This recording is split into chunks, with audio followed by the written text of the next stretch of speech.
Well, the National Arts Festival taking place in the Eastern Cape is, of course, one of the issues we will be focusing on.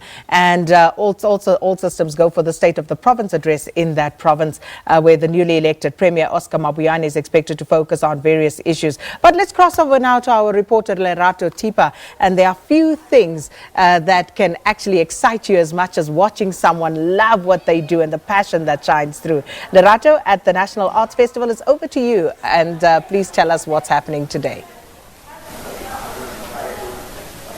Well, I've left the festival, unfortunately, and I've taken off my arts cap, and now I'm wearing my political cap, covering the SOPA 2019. Like you said earlier on, it's just a few hours before the new elected Premier Oscar Mabuyane gives his address.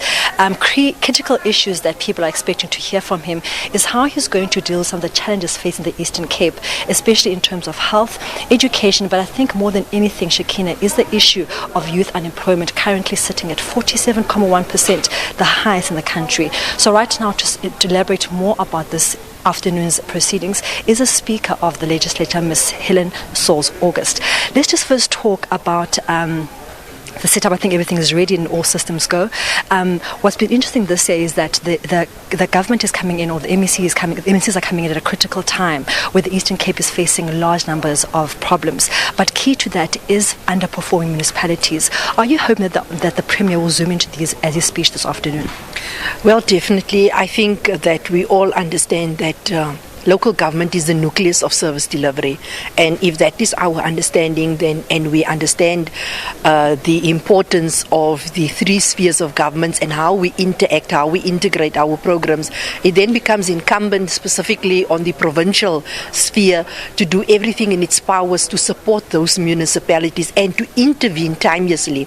Obviously, the legislature in its oversight role and with its portfolio committees must ensure that these issues are dealt with and make the executive to account on their support, their timely support, and the correct support when it is required. You spoke about the three spheres of government. At the ANC Legislature, there was a huge call for there to be synergy between these three spheres of government. Do you think that's important for that, and why do you think that perhaps the Premier should also focus on that during his speech?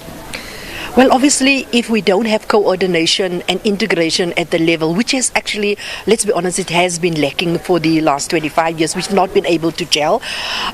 We are going to be faced with the same kind of challenges. Lots of resources are being pushed and channeled to certain projects, but we are doing those kind of projects in a very ad hoc manner, not integrating it, bringing national government, bringing provincial government, and then basically gluing it into the local sphere of government, because whatever national government even envisages, it must have an implant, it must be fulfilled, it must be implemented, it must be rolled out, not in provincial government, but in the local sphere where our people are staying. So it is important that the Premier this year, we are hoping, will focus on that and will be very decisive in making sure that also that we become firm to national government, not just to come and catapult their programs into, but that they be open in discussions with the Office of the Premier as the first point of entry into the province, and then obviously engage local government, so that we come up and we work together as the three spheres of government. I think if we can master that, then we won't be having the number of challenges that we are experiencing.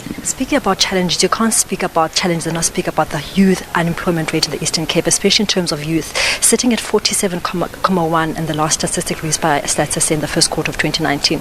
Really alarming. Do you hope that the Premier, beyond just being a talk shop, that he gives concise strategic plans to deal with the youth unemployment in this province?